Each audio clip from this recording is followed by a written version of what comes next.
Hi, എല്ലാവർക്കും Sreelakshmi Suneesh official YouTube ചാനലിലേക്ക് എല്ലാവർക്കും സ്വാഗതം. അപ്പോൾ ഇന്ന് അവധിയാണ്, ഇന്നും നാളെ അവധിയാണ്. നാളെ സൺഡേ ആണ്, ഇന്ന് പെരുന്നാളിൻ്റെ ലീവാണ്. അപ്പോൾ ഞാൻ നല്ല തടി ഉണ്ടായിരുന്നു, കുറേ മെലിഞ്ഞു. ഞാൻ പകൽ ഭക്ഷണം ഇല്ല, വെള്ളം മാത്രം കുടിക്കും. അപ്പോൾ ശ്രീലക്ഷ്മി ഉണ്ട് കേട്ടോ, കാണിക്കാം. ഹായ്. അപ്പോൾ നിങ്ങൾ രാവിലെ ഇപ്പം ചായ ഉണ്ടാക്കി കുടിച്ചിട്ടുള്ളൂ. ചായ ഉണ്ടാക്കിയിട്ടുണ്ട്, പക്ഷെ ചായ അല്ല കുടിച്ചത്, ഹോർലിക്സാണ്. ശ്രീലക്ഷ്മിക്ക് ഉണ്ടാക്കിയതാണ്. അപ്പോൾ കുറച്ച് ബാക്കി വന്നപ്പോൾ ഞാൻ കുടിച്ചു. ചോറ് വെച്ചിട്ടില്ല, ഞാൻ കുറച്ച് കപ്പുണ്ട്, അപ്പോൾ അത് വെട്ടി കണ്ടിച്ച് പുഴുങ്ങാൻ വെച്ചിട്ടുണ്ട്. പിന്നെ പകൽ ഭക്ഷണം ഇല്ലാത്തതും കൊണ്ട് ചോറ് വെക്കുന്നില്ല. പിന്നെ കുറേ ദിവസമായിട്ട് വീഡിയോയും കാര്യങ്ങളൊന്നുമില്ല, സമയം കിട്ടലില്ല. അത് വയ്യ, പഴയ പോലെയുള്ള ഒരു ഇതില്ല, ശരീരം കൊണ്ട് പൊതുവേ വയ്യ. കാലുമ്മയ്ക്ക് വീട്ടിൽ മരം വെട്ടിയ സമയത്ത്, ഞാൻ വിറകെടുക്കുന്ന സമയത്ത് വലിയൊരു മരം, നല്ല വണ്ണമുള്ളൊരു കഷ്ണം ഞാൻ എടുത്ത് വെക്കുമ്പോൾ അതിൻ്റെ കാലുമ്മ കൂടെ വീണിട്ടുണ്ട്. കാലുമ്മ കറുത്ത പാടുണ്ട്, കല്ലിച്ചിട്ട് ഞരമ്പ് ഇങ്ങനെ അങ്ങോട്ട് വീർത്തിട്ടുണ്ടായിരുന്നു. അതൊക്കെ ഓയിൽമെൻറ്റ് തേച്ച് കുറഞ്ഞു. ആരോരും ഇല്ലാത്ത മനുഷ്യന്മാർക്കെല്ലാം ഇങ്ങനത്തെ കഷ്ടകാലവും കാര്യങ്ങളൊക്കെ വരിക. അപ്പോൾ ഇന്ന് പെരുന്നാളായതും കൊണ്ട് ഇന്ന് ഞങ്ങളെ ഓണറെ വീട്ടിലേക്ക് വിളിച്ചിട്ടുണ്ട് പെരുന്നാളിന്. ഞാൻ എവിടേക്കും പോവലില്ല. പിന്നെ അപ്പോൾ അവർ ഭക്ഷണം കൊണ്ട് ഉച്ചയ്ക്ക് വരും എന്ന് പറഞ്ഞിട്ടുണ്ട്. ഞാൻ വേണ്ടെന്നാണ് പറഞ്ഞിട്ടുള്ളത്. അപ്പോൾ ഞങ്ങളങ്ങനെ എവിടേക്കും പോവലില്ല, ആരുടെ വീട്ടിലേക്കും അങ്ങനെ ഇങ്ങനെയൊന്നും. അപ്പോൾ അങ്ങനെയൊക്കെയുള്ള കാര്യങ്ങളാണ്. അപ്പോൾ കപ്പ പുഴുങ്ങാൻ വെച്ചിട്ടുണ്ട്, അത് വെന്തിട്ട് വേണം തിന്നാൻ. പിന്നെ എനിക്കെന്താ പറയാനുള്ളത്? പെരുന്നാളായിക്കൊണ്ട് എന്താ പറയാനുള്ളത്? എല്ലാവർക്കും പെരുന്നാൾ ആശംസ. ഇപ്പോഴാണ് പറയുന്നത്. അപ്പോൾ പെരുന്നാളൊക്കെ അടിച്ച് പൊളിക്കട്ടെ. മഴയൊക്കെ ഒന്ന് ഒഴിഞ്ഞ് നിൽക്കുന്നുണ്ട്. ചൊവ്വാഴ്ച തൊട്ട് മഴയാണെന്ന് പറയുന്നുണ്ട്. അപ്പോൾ ഞാൻ എൻ്റെ ഒരു മൂക്ക് കുത്തിയിട്ടുണ്ട്. അപ്പോൾ എൻ്റെ ജീവിതത്തിലെ ഒരു ആഗ്രഹമാണ് ഈ മൂക്കും കൂടി ഒന്ന് കുത്തണം. അപ്പോൾ ഇതും കൂടെ ഒന്ന് കുത്തും.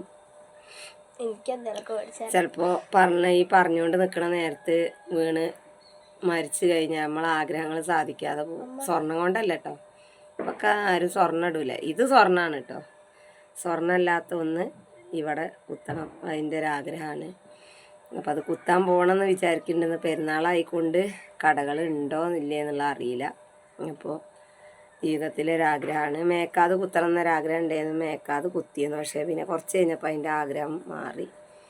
ഇപ്പോൾ ഉള്ളത് ഈ മൂക്ക് കുത്തണം എന്നാണ്. അപ്പം അതും കൂടെ കുത്തും.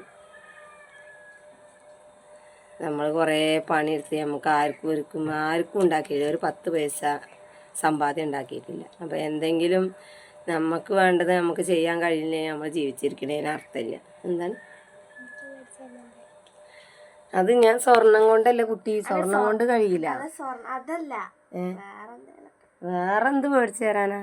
കറണ്ട് ബില്ലുണ്ട് 1000 ഉറുപ്പ്യ വന്ന് കിടക്കണു. ഞങ്ങളായിരുന്ന സമയത്ത് 600 ഉറുപ്പ്യ കറണ്ട് ബില്ല്, ഇപ്പോൾ 1000 ഉറുപ്പ്യ കറണ്ട് ബില്ല് വന്നിട്ടുണ്ട്. അപ്പം അത് അടയ്ക്കണം. എന്താ പറയുക, എല്ലാ ബാധ്യതകളും കൂടി നമ്മളെ തലയിലാണ്. എന്താ ചെയ്യാനാ? ഒന്ന് ഞാനൊരു വീട് വാടകയ്ക്ക് നോക്കിയിട്ടുണ്ടായിരുന്നു, അതൊന്ന് പോയി നോക്കണം. കാരണം നമ്മളേതായിട്ടുള്ള കാര്യങ്ങൾ നോക്കാൻ ഞാൻ മുന്നോട്ട് പോവില്ല. വീട് എന്നുള്ളൊരു സ്വപ്നം ഉണ്ടായിരുന്നു, മരിക്കുന്നതിൻ്റെ ഇടയ്ക്ക് കിട്ടും എന്നുള്ളൊരു പ്രതീക്ഷ ഇല്ല. എങ്കിലും വാടകയ്ക്ക് പോകാൻ വേണ്ടിയിട്ട്, കാരണം എനിക്കൊരു ഉയർച്ച ഇല്ല. ഓരോ ദിവസം തോറും ശരീരം കൊണ്ട് തീരെ വയ്യാതെ വേണം. അപ്പോൾ ഇനി മുന്നോട്ടുള്ളൊരു പ്രയാണം എന്ന് പറഞ്ഞാൽ ഒരിക്കലും പോകാൻ കഴിയില്ല. ദിവസം തോറും എനിക്ക് നീക്കാൻ വയ്യാതെ വരികയാണ്. ഒരു 10 പൈസ അത്രയും വർഷം ഞാൻ 96-ൽ പണിക്ക് ഇറങ്ങിയതാണ് ഞാൻ. ഈ നേരം വരെ 1 രൂപൻ്റെ എനിക്ക് ബാങ്ക് ബാലൻസ് ഇല്ല. ബാങ്കിലെ പിന്നെ പാസ്ബുക്ക് ഉണ്ട്, 0-യിലാണ് കിടക്കുന്നത്. എല്ലാവരും എന്നോട് ചോദിച്ച് കിട്ടണ പൈസ, നമ്മൾ കാണുന്ന ആൾക്കാർക്ക് നമ്മൾ നല്ല ഡീസൻറ്റിലാണ് പോണത്. പക്ഷേ നമ്മളെ അവസ്ഥ നമ്മൾ ആരോടും പറയാതിരിക്കുകയാണ് ഏറ്റവും നല്ലത്. അപ്പോൾ അങ്ങനെയൊക്കെ ആയിക്കൊണ്ട് തന്നെ ഇന്ന് മൂക്ക് കുത്താൻ പോകണമെന്ന് വിചാരിക്കുന്നുണ്ട്. കട ഉണ്ടോയെന്ന് അറിയില്ല, അപ്പോൾ ഒന്ന് വിളിച്ച് ചോദിച്ചതിന് ശേഷം പോകണമെന്ന് വിചാരിക്കുന്നുണ്ട്. അപ്പോൾ ഈ മൂക്കും കൂടെ ഞാൻ കുത്തും. എൻ്റെ ജീവിതത്തിലൊരാഗ്രഹം ഞാൻ അത് മാത്രമേ ഉള്ളൂ. അപ്പോൾ അതും കൂടെ കുത്തിയിട്ട് ഞാൻ മരിച്ച് വീണാലേക്ക് കുഴപ്പമില്ല. എൻ്റെ ആഗ്രഹം സാധിച്ചല്ലോ എനിക്ക് പറയാം. എല്ലാ കഷ്ടപ്പാടും ദുരിതവും എല്ലാം കൂടിയായിട്ട് ജീവിതം ഇങ്ങനെ പോകുന്നുണ്ട്. ഓരോ ദിവസം കഴിഞ്ഞ് പോകുന്നുണ്ട്. അപ്പോൾ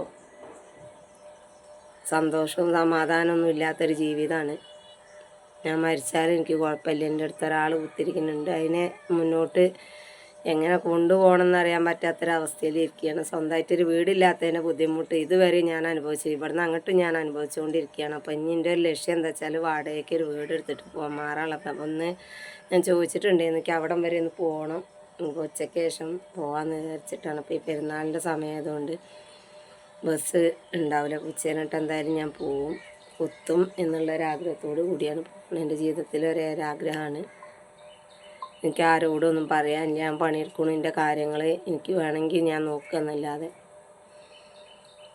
ആരോടും പറയൂല.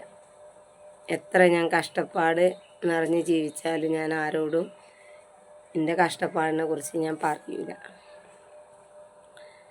മരണമല്ലേ, അത് എവിടെയെങ്കിലുമൊക്കെ വീണ് കിടന്നപ്പോൾ എല്ലാവരും ഒരേമാതിരി കാണിക്കൂല. എവിടെയെങ്കിലുമൊക്കെ കൊണ്ട് കുറച്ചിടെ അടുപ്പത്ത് കപ്പ വെച്ചിട്ടുണ്ട്. അപ്പോൾ അത് തിളച്ച് പോകുന്നുണ്ട്. ഞാൻ ചെറിയ പാത്രത്തിലാണ് വെച്ചിട്ടുള്ളത്. അപ്പോൾ വെള്ളത്തിരി അധികം കയറ്റി വെച്ചതുകൊണ്ട് ഊറ്റിക്കളയാനുള്ളതായതുകൊണ്ട് കുറച്ചധികം വെച്ചിട്ടുണ്ട്. ഇനി പ്രയാസങ്ങളും കൊണ്ട് എനിക്ക് മുന്നോട്ട് പോകാൻ കഴിയുന്നില്ല. അതുകൊണ്ട് മാറാമെന്ന് വിചാരിച്ചു. പിന്നെ ഇവൾക്ക് സ്കൂൾ അങ്ങാടിപ്പുറത്താണ്. ഇപ്പോൾ ഡെയിലി വണ്ടിക്കൂലിയും കാര്യങ്ങളും എന്നെ കൊണ്ട് കഴിയുന്നില്ല.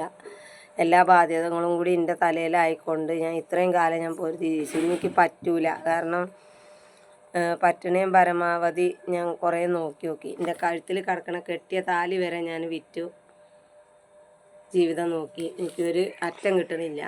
അപ്പോൾ കല്യാണം കഴിച്ചിന്നോ വേർപെടുത്തിയിട്ടില്ല. വേർപെടുത്തും മുമ്പ് എൻ്റെ കെട്ടുതാലി ഞാൻ വിറ്റ് ജീവിക്കേണ്ടി വന്നൊരു വ്യക്തിയാണ് ഞാൻ. അപ്പോൾ അതുകൊണ്ട് എനിക്ക് ഇനി മുന്നോട്ടുള്ളൊരു പ്രയാണം എന്നറിയണം ഇനി വേറെ പോവുക എന്നുള്ളൊരൊറ്റ ലക്ഷ്യം. അത് വേറെ ജീവിക്കാനുള്ളൊരിതും കൊണ്ടല്ല, പക്ഷേ എനിക്കൊരു ഉറുപ്പ്യ നേട്ടമില്ല. എൻ്റെ ശരീരം ദിവസേന എനിക്ക് വയ്യാതായിക്കൊണ്ടിരിക്കുക, എന്നെ കൊണ്ട് കഴിയൂല. അപ്പോൾ എല്ലാവരും വിചാരിക്കും നമ്മൾ പോരും അതും കൊണ്ട്. ഒന്നുമല്ല, എൻ്റെ ശരീരം കൊണ്ട് എനിക്ക് വയ്യാതിരിക്കുകയാണ്. 10 ഉറുപ്പ്യ ഞാൻ ചിലവാക്കണ വാടക കൊടുത്താലും വേണ്ടലേക്ക് സമാധാനമാണ് ജീവിതത്തിൽ വേണ്ടത്. അതില്ല, അത് എവിടെ നോക്കിയാലും ഇല്ല. നമ്മളായിട്ട് നമ്മൾ മാറുകയാണ്. പിന്നെ പഞ്ചായത്തു നിന്നാണെങ്കിൽ എന്തെങ്കിലും കാര്യം എനിക്ക് ശരിയായി കിട്ടണമെന്നുണ്ടെങ്കിൽ ഇവിടെ നിന്നേ കൊണ്ട് പറ്റൂല. അപ്പോൾ ഞാൻ പോവുകയാണെങ്കിൽ തന്നെ ഞാൻ അങ്ങാടിപ്പുറം ഭാഗത്തേ ഞാൻ നിൽക്കുള്ളൂ. കാരണം എനിക്ക് കുട്ടിക്ക് സ്കൂളിൽ പോകണം, ഒരിതും കൂടെ നോക്കിയിട്ട് വേണം നിൽക്കുക. അപ്പം ഞാൻ നോക്കണുണ്ട്, കുറേ ദിവസങ്ങളായിട്ട് നോക്കണുണ്ട്. പക്ഷേ നമുക്ക് വലിയ റെൻറ്റ് കൊടുക്കാൻ കഴിയില്ല. കിട്ടണേന്ന് ഒരു പാതി റെൻറ്റ് കൊടുത്താലും സമാധാനമാണല്ലോ ജീവിതത്തിൽ ഏറ്റവും വലുത്. അതില്ല. ഒരുപാട് കഷ്ടപ്പാടുന്ന ഒരുപാട് പ്രശ്നങ്ങൾ അതിജീവിച്ചാകുമ്പോൾ എനിക്ക് അതിജീവിക്കാനുള്ള കഴിവില്ല. എനിക്ക് ഒന്നാമത് കൈയും കാലും ഒക്കെ വയ്യാതെ വരികയാണ്. അപ്പോൾ ആരോടും എൻ്റെ പ്രയാസങ്ങൾ ഞാൻ ഒരിക്കലും ഇന്ന പോലെയാണ് ഞാൻ ഒരാളടുത്ത് ഞാൻ പറയലില്ല. പക്ഷെ അതിപ്പോൾ ഞാൻ ലൈവിൽ വന്ന് പറയുന്നത് എന്താ വെച്ചാൽ എന്നെ കൊണ്ട് കുടുംബമായിട്ട് മുന്നോട്ട് പോകാൻ സാധിക്കണില്ല. ദിവസം കിട്ടുന്നത് എനിക്ക് വരുമാനത്തിന് ഇല്ലാത്തൊരവസ്ഥയിൽ മുന്നോട്ട് പോക്കാണ്. എന്നാൽ തന്നെ രാവിലെ തൊട്ട് വൈകുന്നേരം വരെ ഭക്ഷണം പോലും ഇല്ലാതെയാണ് പണിയെടുക്കുന്നത്. ഞാനൊരു മനുഷ്യനാണ്. നമ്മളൊക്കെ ഒരു നേരത്തെ ഒരു അന്നത്തിനും വേണ്ടി ബുദ്ധിമുട്ടിയിട്ട് നമ്മൾ രാവിലെ തൊട്ട് വൈകുന്നേരം വരെ പട്ടിണി കടന്നാണ്ട് ജീവിതം മുന്നോട്ട് കൊണ്ടുപോകണം എന്നറിയുമ്പോൾ ആ വേദന നമുക്ക് ഒരിക്കലും സഹിക്കാൻ പറ്റും. തിന്നാതെയും കുടിക്കാതെയും വരെ ഉണ്ടാക്കി കൊടുത്തിട്ടാണ് ഞാൻ എൻ്റെ കെട്ടുതാലി വരെ വിറ്റ് ജീവിതം നോക്കേണ്ടി വന്നത്.